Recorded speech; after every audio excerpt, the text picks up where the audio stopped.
Friends, and colleagues. We stand at the crossroad that defines the future of Indian economy. On the surface, the view is spectacular.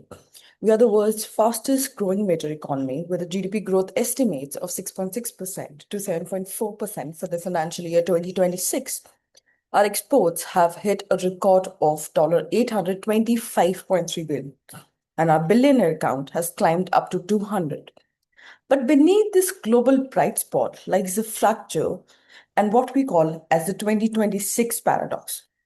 While other macroeconomic stability is fortified by high capital expenditure, we are witnessing a demographic risk inversion.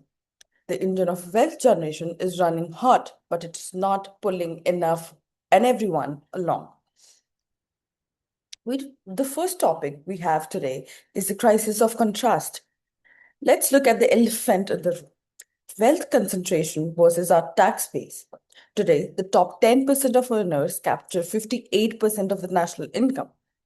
Now, meanwhile, out of 7.4 crores individuals who file tax returns, 70% have zero tax liability.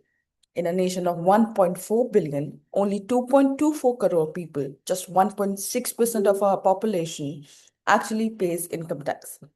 This microscopic tax base is now tasked with supporting a rapidly growing unemployed youth population. We are facing the jobless growth, where the economy expands but fails to absorb the million of semi-skilled workers entering the labor force. We can also talk about the cycle of depletion. How did we get here? It is the result of decades of structural stretching. Post 1991, growth was led by service which favored an educated, specialized workforce.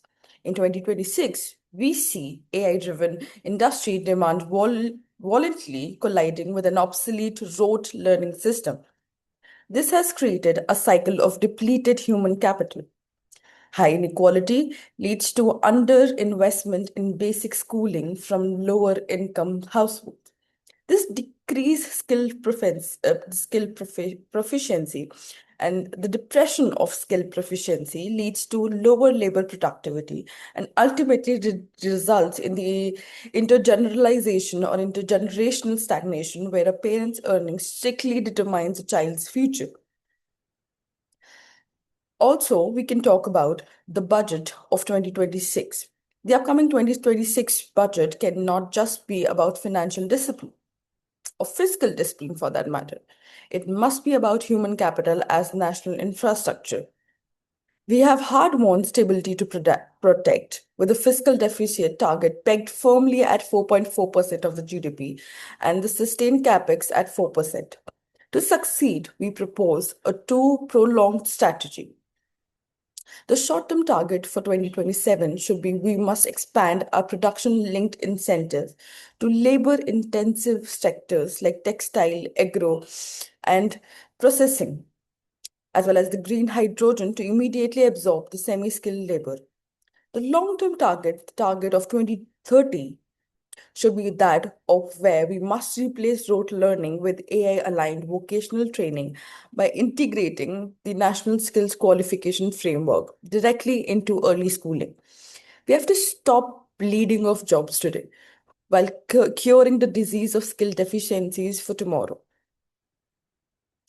At last, we'll talk about the virtuous cycle. The execution charge is real. We produce 5 million graduates annually, yet fewer than 3 million suitable jobs are created.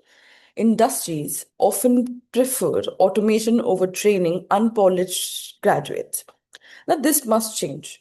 We must treat human capital development with the same fiscal urgency as we treat highways or digital public infrastructure.